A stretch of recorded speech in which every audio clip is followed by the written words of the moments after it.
हमारे साथ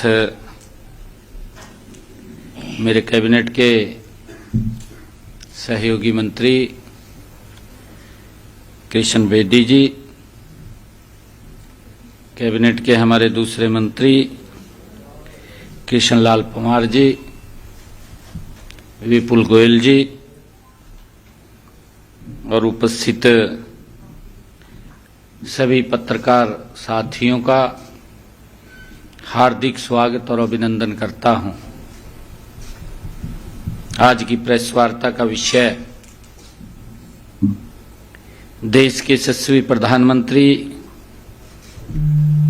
परमादरणीय नरेंद्र मोदी जी का हरियाणा में आगमन को लेकर के है। देश के यशस्वी प्रधानमंत्री आदरणीय नरेंद्र मोदी जी आगामी 14 अप्रैल को हरियाणा की पावन धरा पर पधार रहे हैं। आदरणीय प्रधानमंत्री जी भारत रत्न बाबा साहेब डॉक्टर भीमराव अंबेडकर जी की जयंती पर आयोजित राज्य स्तरीय समारोह में मुख्य अतिथि के रूप में शामिल होंगे और हमें आशीर्वाद देंगे।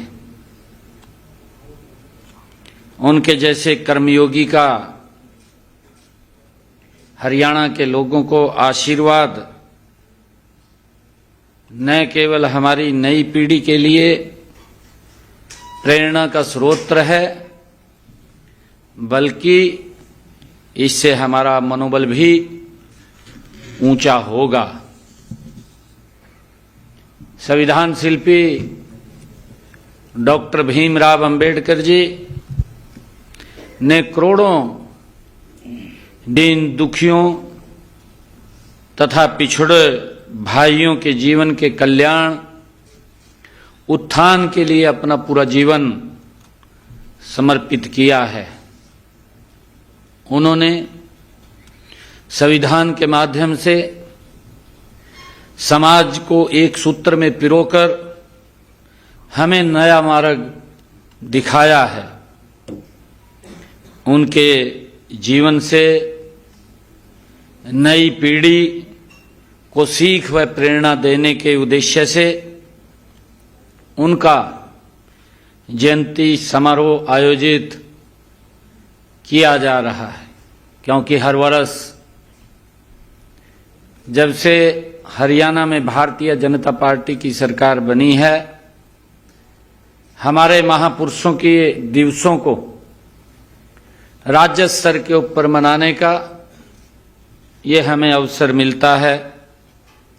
मैं ऐसे महापुरुष व संत महात्मा हमारी अमूल्य धरोहर हैं, इसलिए हमने संतों और महापुरुषों को उनके संदेश को जन जन तक पहुंचाने के लिए प्रदेश में संत महापुरुष विचार सम्मान एवं प्रसार योजना वो चलाई हुई है।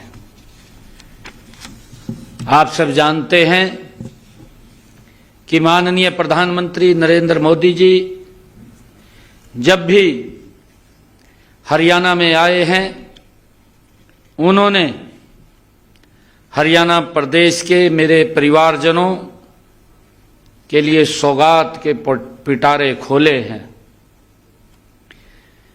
मुझे इस बड़ी खुशी का अनुभव कर रहा हूं जब देश के यशस्वी प्रधानमंत्री आदरणीय नरेंद्र मोदी जी भारत रत्न बाबा साहेब अंबेडकर जी की जयंती के अवसर पर हरियाणा में आ रहे हैं, तो माननीय प्रधानमंत्री जी 2 बड़ी परियोजनाओं का उद्घाटन और शिलान्यास भी करेंगे।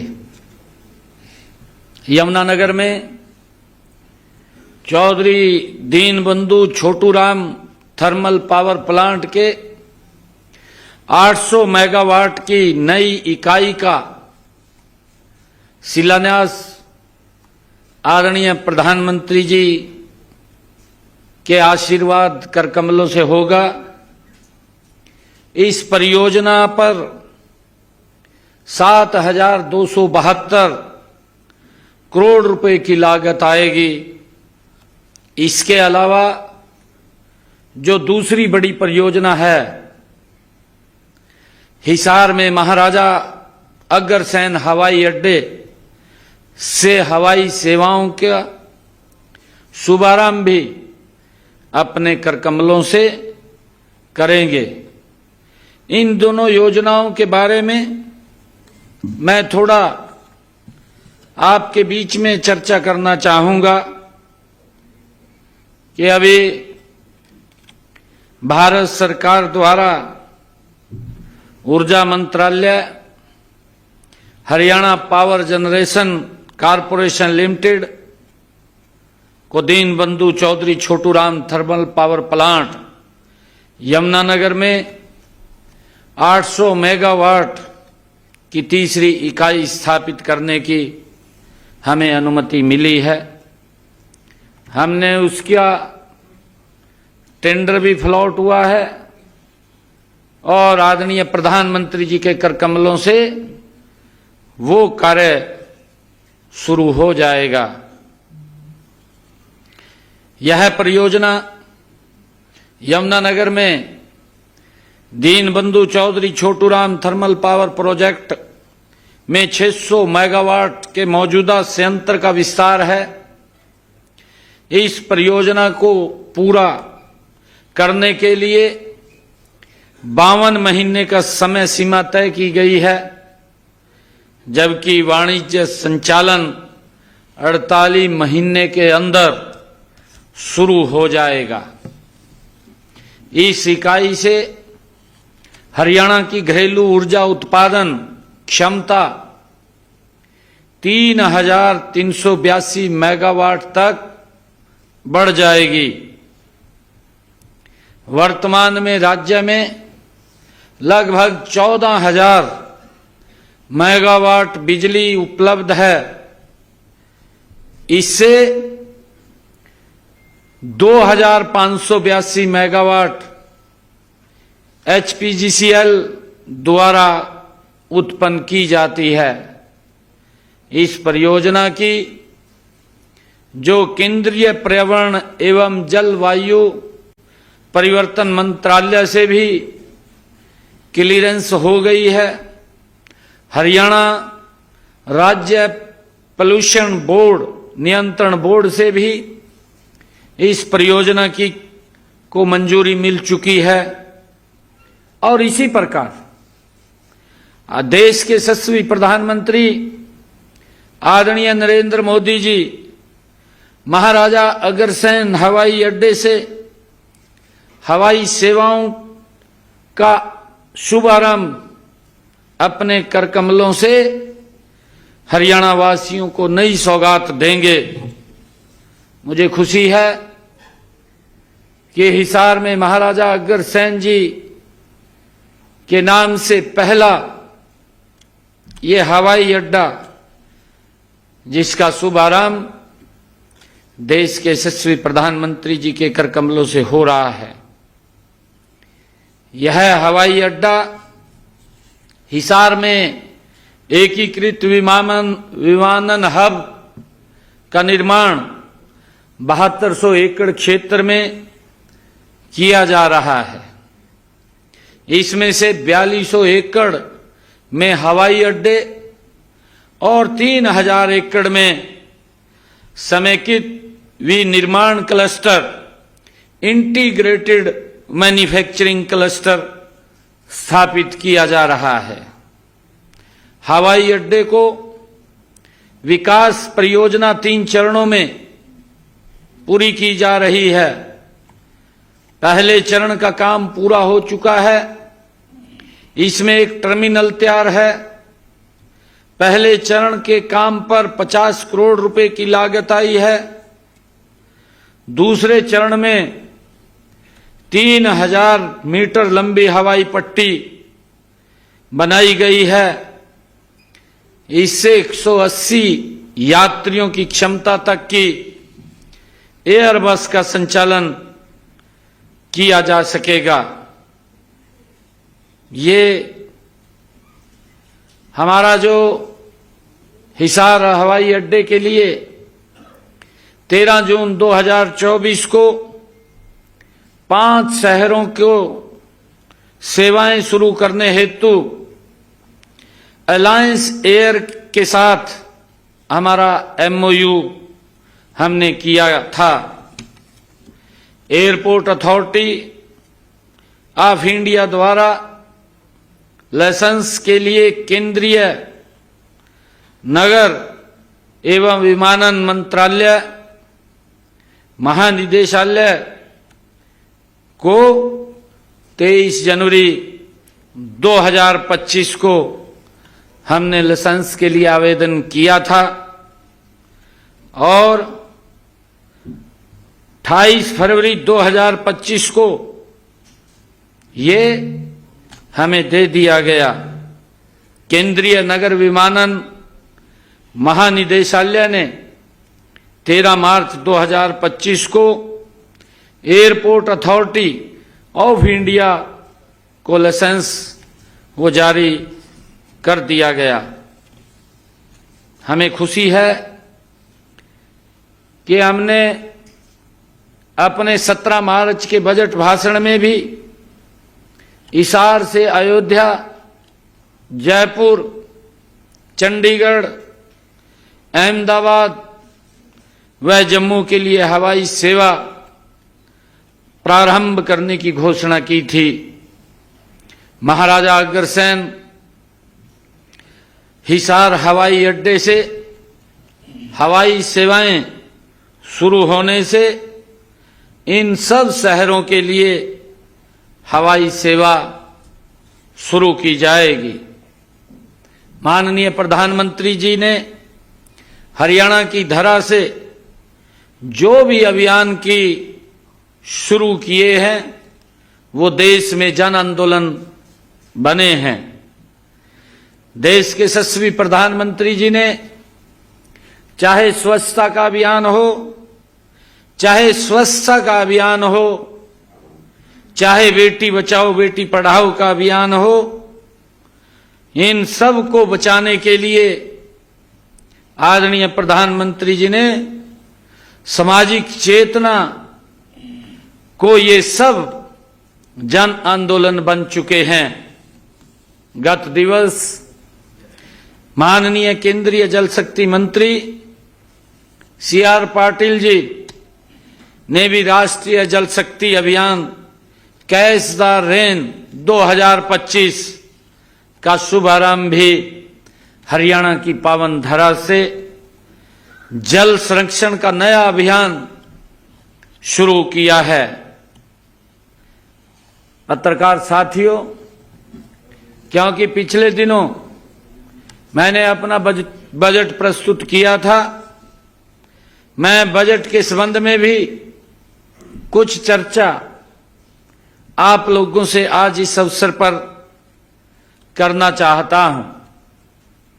वित्त वर्ष 2025-26 में का जो ये बजट हरियाणा के हर वर्ग के लोगों की प्राथमिकताओं और आकांक्षाओं का प्रतिबिंब है, मैं इसकी कुछ मुख्य बातों पर फिर से आप सबके बीच में जिक्र करना चाहूंगा। मैंने बजट में अपने संकल्प पत्र के 90 संकल्प इसी वर्ष पूरे करने का संकल्प व्यक्त किया है। अब तक हम संकल्प पत्र के 217 में से 19 वायदों को पूरा कर चुके हैं। 14 वायदे जल्दी ही इसमें जुड़ जाएंगे। हम हरियाणा को भविष्य सक्षम बनाने के लिए डिपार्टमेंट और फ्यूचर नाम से एक नया विभाग भी बनाएंगे। हरियाणा में एआई मिशन की स्थापना करेंगे, जिसकी मैंने बजट भाषण के अंदर कहा था। गुरुग्राम और पंचकुला में हम इसके हब बनाएंगे। हमने अभी विधानसभा के सत्र में नकली बीज व कीटनाशक पर रोक लगाने के लिए एक बिल भी लेकर हम आए हैं। महिला किसानों को डेयरी स्थापित करने हेतु हमने अपने बजट में कहा कि बहनों को 1 लाख रुपए तक का ब्याज मुक्त ऋण देने का काम भी हम करेंगे।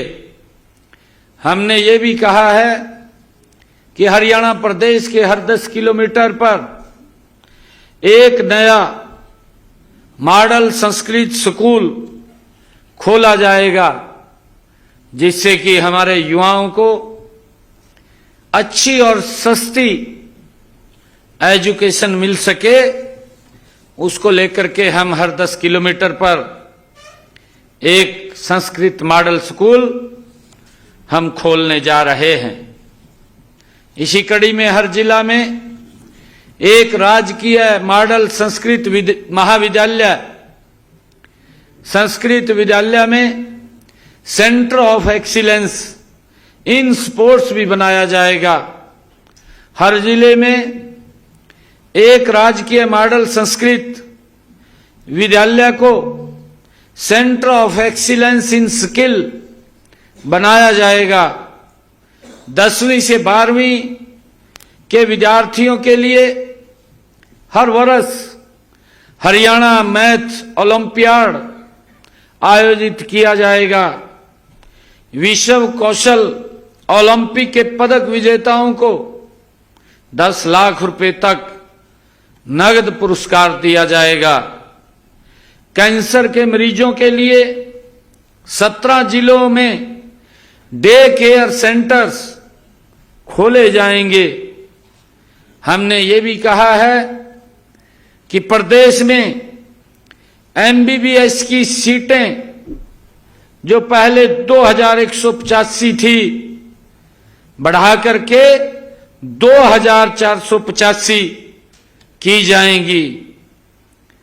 हरियाणा में 10 नए आईएमटी विकसित किए जाएंगे। हर जिला में एक जिला एक उत्पाद योजना में 10 नए औद्योगिक क्लस्टर बनाए जाएंगे। गीग वर्कर्स को बीमा सुरक्षा की जाएगी। शहरों में 100 करोड़ रुपए का शहरी जल निकासी कोष स्थापित किया जाएगा। हर नगर पालिका में एक खेल परिसर बनाया जाएगा। सभी पुराने कचरा स्थलों को 100% साफ किया जाएगा। हर शहर में एक पुराने बाजार को स्मार्ट बाजार के रूप में और हर गांव में एक गली को स्मार्ट गली के रूप में कायाकल्प किया जाएगा। हमने ये भी कहा है कि हरियाणा प्रदेश के अंदर हमारी सरकार ने बिजली उत्पादन में हमारा जो योजना हमने चलाई है, हमारा गांव जगमग गांव, इस योजना के तहत 5877 गांवों में हम 24 घंटे बिजली देने का काम कर रहे हैं। शेष बचे 1376 गांव के लिए एक नई योजना, नई स्कीम हम लेकर के आ रहे हैं, जिससे कि उन गांव में भी हम 24 घंटे बिजली के साथ जोड़ सकें। हमने प्रधानमंत्री सूर्य घर मुफ्त बिजली योजना 31 मार्च 2027 तक हरियाणा प्रदेश में 2,22,000 सोलर रूफटॉप लगाए जाने का लक्ष्य भी रखा है, जिसमें अब तक लगभग 15,000 घरों की छतों के ऊपर ये 2 किलोवाट का सोलर रूफटॉप लगाया गया है। गांव की सड़कों पर, अमृत सरोवरों पर सोलर लाइट लगाई जाएगी। दिव्यांग व्यक्तियों के लिए मुफ्त बस यात्रा प्रदान की जाएगी। गुरुग्राम, नूह जिलों में 10,000 एकड़ पर भूमि पर अंतर्राष्ट्रीय स्तर की अरावली जंगल सफारी बनाई जाएगी। यमुनानगर में फॉरेस्ट रिसर्च इंस्टीट्यूट बनाया जाएगा। लड़कियों के लिए किशोरी योजना सभी 22 जिलों में लागू की जाएगी। यह भी निर्णय हमने किया है। 2000 आंगनवाड़ी केंद्रों को प्ले वे स्कूल में बदला जाएगा। 2000 आंगनवाड़ी केंद्रों को सक्षम आंगनवाड़ी केंद्र में बदला जाएगा। 1 अप्रैल से सभी 21 प्रकार की दिव्यांगताओं के लिए वित्तीय सहायता प्रदान की जाएगी। हमने कल ही, क्योंकि हमने अपने बजट में भी इस बात की घोषणा की थी, हरियाणा प्रदेश के ऐसे करदाताओं की सहूलियत के लिए सरकार वन टाइम सेटलमेंट योजना, जिसका कल मैंने कुरुक्षेत्र से शुभारंभ किया। हरियाणा प्रदेश के लाखों ऐसे हमारे व्यापारी जो जिस लिटिगेशन के अंदर थे, उसको लेकर के OTS one time settlement scheme हम लेकर के आए हैं। कल मैंने कुरुक्षेत्र से उसको लॉन्च किया है। 180 दिन के लिए ये योजना हमारे व्यापारी भाई इससे जुड़ करके वो पूरा लाभ उठा सकेंगे।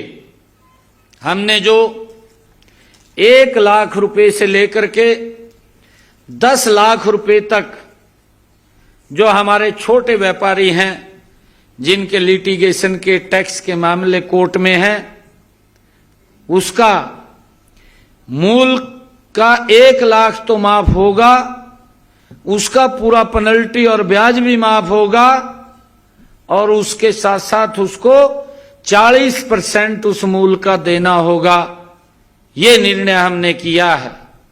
जो व्यापारियों का 10 लाख से लेकर के 10 करोड़ रुपए तक हैं, ऐसे व्यापारियों को इस वन टाइम सेटलमेंट स्कीम के अंदर हम जो सुविधा हम दे रहे हैं कि जो 10 लाख से लेकर के 10 करोड़ रुपए तक के हमारे व्यापारी हैं, उनका पूरा पेनल्टी और ब्याज तो माफ होगा, उस मूल में से भी 50% उसे देना होगा। वो 50% भी हमने माफ किया है।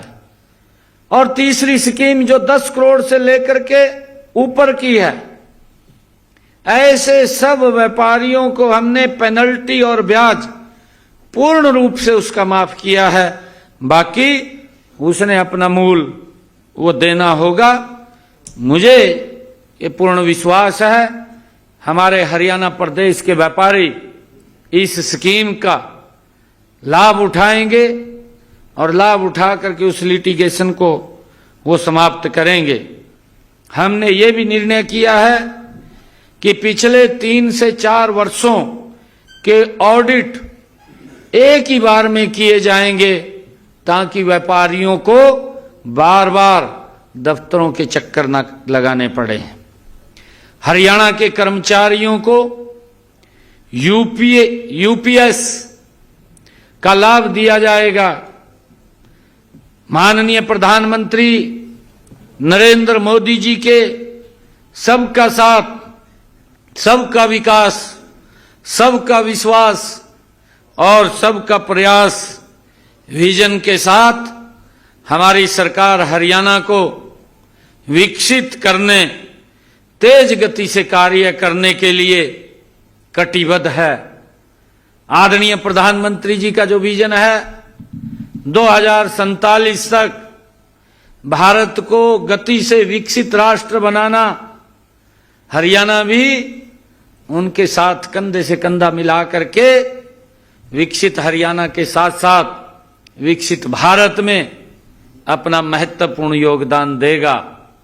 मुझे खुशी है 14 अप्रैल को बाबा साहेब, भारत रत्न बाबा साहेब डॉक्टर B.R. अम्बेडकर जी, उनकी जन्म जयंती के अवसर पर बड़ी परियोजनाओं की सौगात और हमारे इस बाबा साहेब को याद करने और हम सब का मार्गदर्शन करने के लिए देश के यशस्वी प्रधानमंत्री आदरणीय नरेंद्र मोदी जी आ रहे हैं। हमारा हरियाणा वासियों का बड़ा सौभाग्य है कि उनका हमें मार्गदर्शन डॉक्टर भीमराव अंबेडकर जी की जयंती के अवसर पर मिलेगा और हरियाणा विकास की मामले में नई ऊंचाइयों के ऊपर जाएगा। बहुत बहुत धन्यवाद। ये अभी बता देंगे आपको, क्योंकि 2 बड़ी परियोजनाएं हैं, हिसार और यमुनानगर। सर ये जो दोनों जगह भी हो सकता है।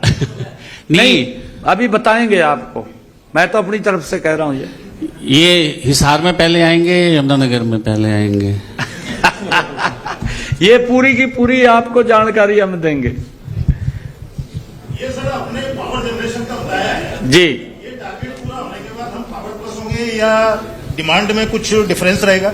नहीं, देखिए आने वाले समय के अंदर हम सब बिजली के ऊपर आधारित हो रहे हैं। आज आप देख रहे हैं इलेक्ट्रिक बसें भी आ गई हैं, इलेक्ट्रिक कारें आ गई हैं, इलेक्ट्रिक स्कूटर आ गए हैं और जितनी कंजम्पशन लगातार बढ़ रही है इलेक्ट्रिक की, इलेक्ट्रिक ट्रेन चल रही है आपके सामने, सारा का सारा बिजली के ऊपर हो रहा है। ये हम आने वाले समय के अंदर और गति से बिजली की ज्यादा खपत होगी, क्योंकि उसी के ऊपर आधारित है। डीजल पेट्रोल के ऊपर तो कम हम आधारित होंगे, ज्यादा तो बिजली के ऊपर आधारित होंगे। तो पहले ही हम उस बिजली के अंदर आत्मनिर्भर हो जाएं, क्योंकि ये हमारा जो एक थर्मल पावर 800 मेगावाट का जिसका शिलान्यास कर रहे हैं, इसके साथ साथ हमने पानीपत के अंदर भी उसकी DPR तैयार कर रहे हैं। वहां पर भी अलग से 2 यूनिट का निर्माण वहां होगा और खेदड़ के अंदर भी होगा, क्योंकि आने वाले समय के अंदर बिजली के ऊपर ही हम आधारित हैं। मेन तो बिजली के ऊपर चलेगा। और मैं यही आग्रह हम कर रहे हैं कि जब हमारे पास बिजली पूर्ण है तभी हम 24 घंटे गांव के अंदर भी बिजली उपलब्ध करा रहे हैं। शहर गांव के अंदर ये हरियाणा, नहीं तो आप देख रहे हैं राजनीति की भेंट चढ़ता रहता था। आश्वासन तो लोग देते थे कि हम बिजली 24 घंटे देंगे, परंतु नहीं दे पाते थे। ना नीति थी, ना योजना थी, कुछ भी नहीं था। परंतु पिछले 10 वर्षों के अंदर मोदी जी के नेतृत्व के अंदर हमने पूरे हरियाणा के अंदर, जो मैंने बताया है कि लगभग 1362 के करीब में ऐसे गांव हैं जिनमें हम 24 घंटे बिजली नहीं दे पा रहे, और वो भी हमने जो पैरामीटर्स तय किए थे, हम ग्रामीण लोगों से को बातचीत करके, उनसे वार्तालाप करके उनके अंदर भी 24 घंटे बिजली देना चाहते हैं। हरियाणा का एक भी कोई गांव 24 घंटे बिजली से न जुड़े ऐसा नहीं होगा। हम उसके लिए लगे हुए हैं। हमने गांव के लोगों से भी कहा है कि आप आगे निकल करके आए, इसमें सहयोग करें, क्योंकि आने वाला समय ये बिजली के ऊपर है। घर के अंदर भी अगर हम देखें, सारा का सारा काम बिजली के ऊपर हो गया। अगर मसाला भी कूटना है वो भी तो बिजली के ऊपर कूट रहे। अगर रोटी भी पकानी है आजकल तो तवा भी बिजली वाला है क्या है, सारा ही बिजली के ऊपर हो गया। अगर ही पहले तो हमारी माताएं बहनें लस्सी भी अपने आप रिड़कती थी, परंतु वो भी बिजली के ऊपर हो गया। ये सारा का सारा बिजली के ऊपर हो गया। घर के जितने काम हैं, पहले तो हम चूल्हे के ऊपर पानी रख करके नीचे लकड़ी लगा करके पानी गर्म कर लेते थे, परंतु गीजर लग गए। गीजर लग गए तो बिजली की खपत है। तो क्योंकि हर घर के अंदर भी बिजली की कंजम्पशन है और उसके अंदर बिजली के ऊपर हम लगातार मजबूती से काम कर रहे हैं। सीएम साहब, दो क्वेश्चन है कि एक तो महाराजा अग्रसेन एयरपोर्ट का तो उद्घाटन करेंगे, अंबाला एयरपोर्ट का क्या स्टेटस है? कि अंबाला एयरपोर्ट का भी कह रहे थे कि कंप्लीट हो गया है, तो हाँ लगभग उसके भी कंप्लीटी की तरफ है। अभी हमारे पास दो ये, क्योंकि इसकी पूरी की पूरी सारे कागज पूरे हुए, एनओसी हिसार की आई है और हमारा जो थर्मल पावर का उसकी एनओसी जो पोल्यूशन से मैंने चर्चा की है, वो पोल्यूशन की वो भी आ गई है। क्योंकि आदरणीय प्रधानमंत्री जी जब आ रहे हैं तो बड़ी परियोजनाएं हैं दोनों, और अगर डॉक्टर भीमराव अंबेडकर जी की जन्म जयंती के अवसर पर बड़ी सौगातें हरियाणा के लोगों को मिलेगी, हम सबका सौभाग्य है। सीएम साहब, दूसरा क्वेश्चन ये है कि गन कल्चर पर जो गाने हरियाणा के अंदर चल रहे हैं उनको रोक लगाने की सरकार ने अब पहल कर दी है, साइबर डिपार्टमेंट उन गानों को हटा रहा है। कोई ऐसा कानून भी सरकार बना सकती है कि गन कल्चर के गाने ना प्रमोट किए जाएं, जिससे कि युवा भटक रहा है, बंदूकें लेकर के लहराते हैं, हवा में लहराते हुए नजर आते हैं, तो कोई ऐसा कानून भी सरकार ला सकती है? नहीं, देखिए जब उसकी आवश्यकता पड़ेगी तो जरूर लेकर के आएंगे, परंतु क्योंकि सभ्य समाज के लिए, क्योंकि बहुत सारे इस भारत मां से प्रेम करना चाहिए और समाज को एक ऐसी दिशा दें, ये समाज का ही दायित्व होता है। क्योंकि कई चीजें ऐसी होती हैं, फिल्मों का कल्चर जब आता है आप देखते हैं, लोग फिल्मों से भी प्रेरणा लेते हैं, आपके सामने है, क्योंकि अब फिल्म के से प्रभावित होते हैं लोग, फिल्मों से, गानों से। अच्छे गाने होंगे तो समाज को एक दिशा भी मिलेगी। मुख्यमंत्री जी, 2022 में आपने लोकसभा में वक्फ बिल को लेकर के सदन में ये मामला उठाया था। अब सरकार ने जो है, मतलब वक्फ बिल लाने के लिए आपने ये मामला सदन में उठाया था, वक्फ बिल को लेकर के। अब केंद्र सरकार इस पे बिल लेके आ रही है, लेकिन जिस तरह की राजनीति हो रही है उस पे आप क्या कहेंगे? नहीं, देखिए राजनीति नहीं करनी चाहिए। और एक बात बताऊं मैं आपनू, कांग्रेस मरी पड़ी है। कांग्रेस मुद्दा तो है नहीं कोई, बिना मुद्दे के लोगों को भड़का देंगे, जाएगा उंगली ले देंगे किसी न किसी का, कहा भाई यूं करो, जाएगा कहा भाई थम देश के बारे में विचार करो। इतना लंबा आपने शासन किया है, आपने देश के बारे में सोचना चाहिए। देश के बारे में नहीं सोच रहे, अपने बारे में सोच रहे कांग्रेस भी, मेरी कुर्सी कैसे सुरक्षित रह जा। कुर्सी नहीं इनकी सुरक्षित रहेगी, क्योंकि इनके कारनामे ऐसे हैं। विपक्ष आप देखिए, सीए का मुद्दा था, 6 महीने तक शाहीन बाग को रोक, सड़क को रोक के रखा।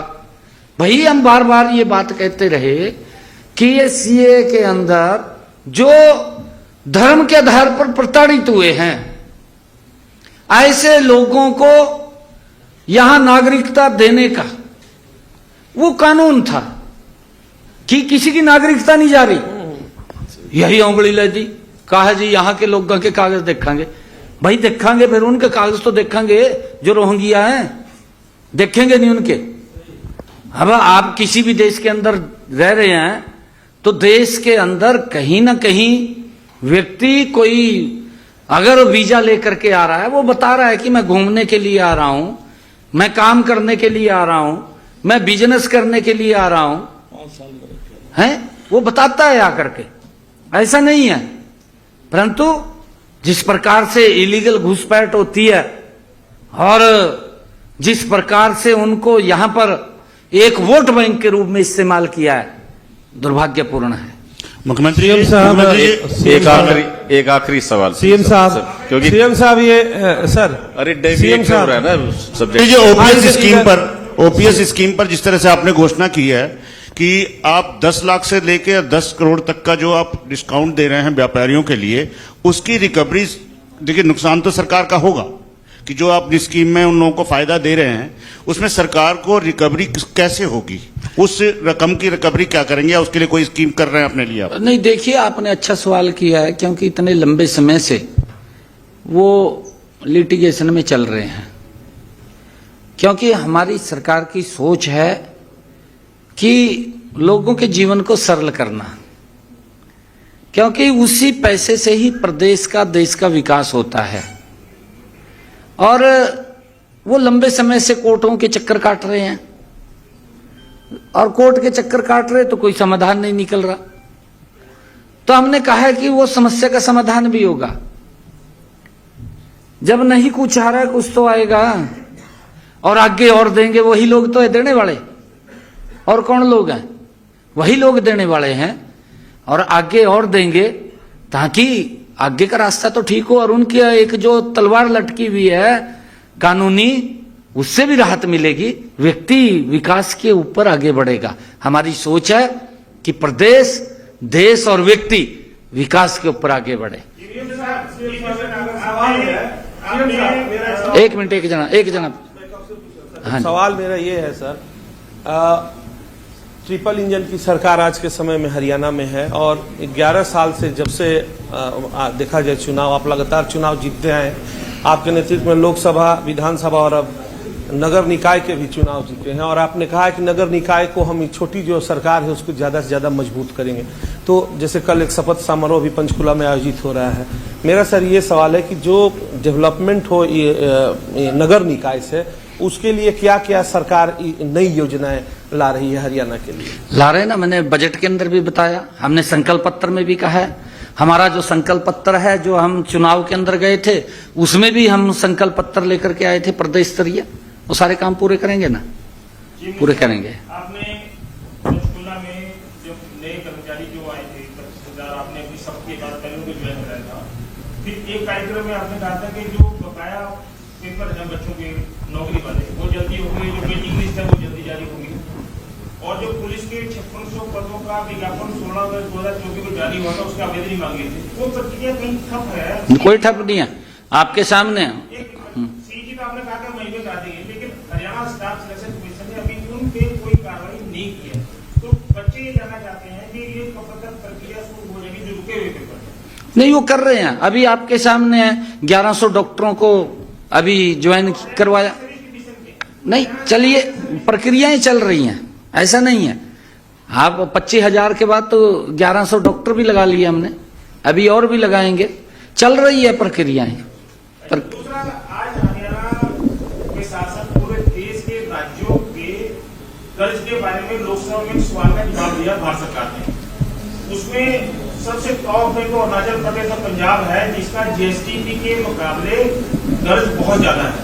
और उसमें हरियाणा का भी जो नंबर है, उसने 31 मार्च 2025 को बताया है कि जो भी प्रश्न चौथी होने वाला है 10 के बाद, कि 3,69,00,000 का कर्ज है, जबकि हमारे जो बजट आपने पेश किया उसमें 31/3/2026 को 3,52,000 करोड़ का कर्ज उठाया। तो ये जो गैप है, कोई जीएसटी रेशो का 30.4 बताया, जो आज भारत सरकार ने लोकसभा में जवाब। हरियाणा का क्या? हरियाणा का है 3,69,000 करोड़, जबकि हमारे बजट में 31/3/2026 को होगा 3,52,000 करोड़। कोई डाटा में कोई मिसमैच है या क्या है, तो हम भारत सरकार ने आज लोकसभा में जवाब दिया। नहीं, देखिए, मुझे मालूम नहीं है कि क्या जवाब दिया है क्या नहीं, वो एक बारी देख करके, हाँ, वो देख करके मैं बताऊंगा, क्योंकि मैंने कर्ज के ऊपर बहुत बड़ी स्टेटमेंट विधानसभा में दी है। और अब कहने में तो जोर नहीं लगता, कहने में क्या जोर लग रहा? 10,000 करोड़ का हो गया। कहा एक बच्चा जो जन्म लेगा वो भी 2 लाख का कर्ज लेकर जन्मेगा। बता, कहने तो जोर लग रहा क्या? हम बार बार कह रहे हैं, हमने कहा हरियाणा के अंदर हम बिल्कुल अपनी चादर से बाहर नहीं है।